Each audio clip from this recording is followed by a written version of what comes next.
A young man once asked a monk, "Master, why do I feel empty, even when I achieve what I wanted?" The monk looked quietly toward a beautiful lake.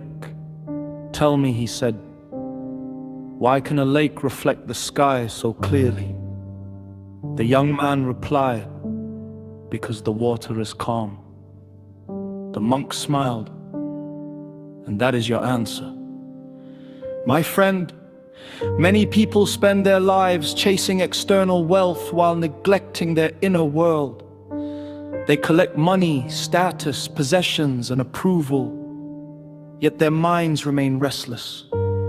They own more, but enjoy less. This is why we must speak about inner wealth. Inner wealth is not measured by your bank account. It is measured by the quality of your thoughts, the peace of your mind, and the strength of your character when life becomes difficult. During my journey as a monk, I once stayed in a village where two men lived very different lives.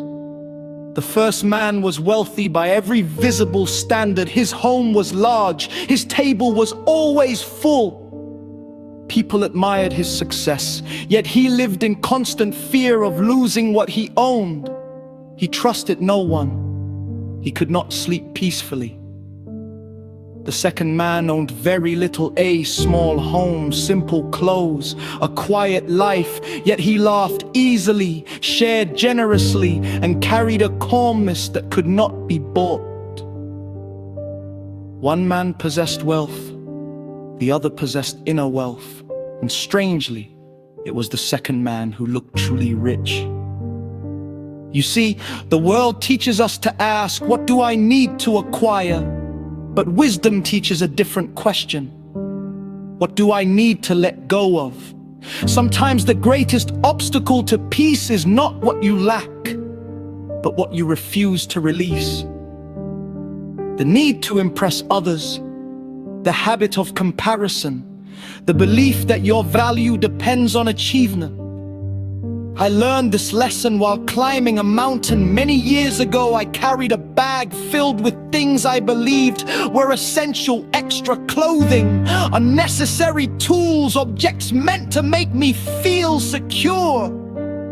With every step, the climb became harder.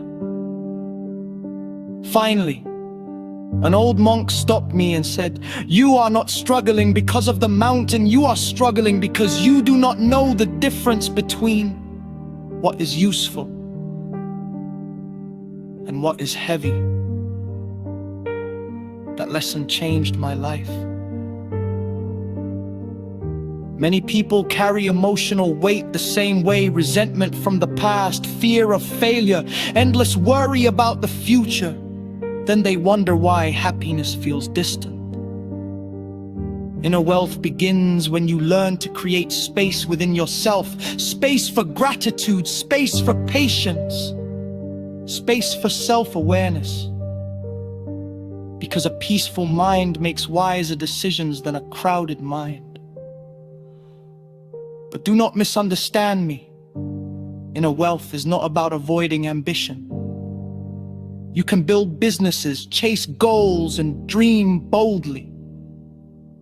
The difference is this: do not build success by destroying your peace. Do not sacrifice your health, your relationships, or your soul simply to appear successful in the eyes of strangers. A truly wealthy person knows how to grow without losing themselves. So today, ask yourself 3 simple questions. What am I chasing? What am I carrying? And what truly matters to me when all distractions fall away? Sit with those questions.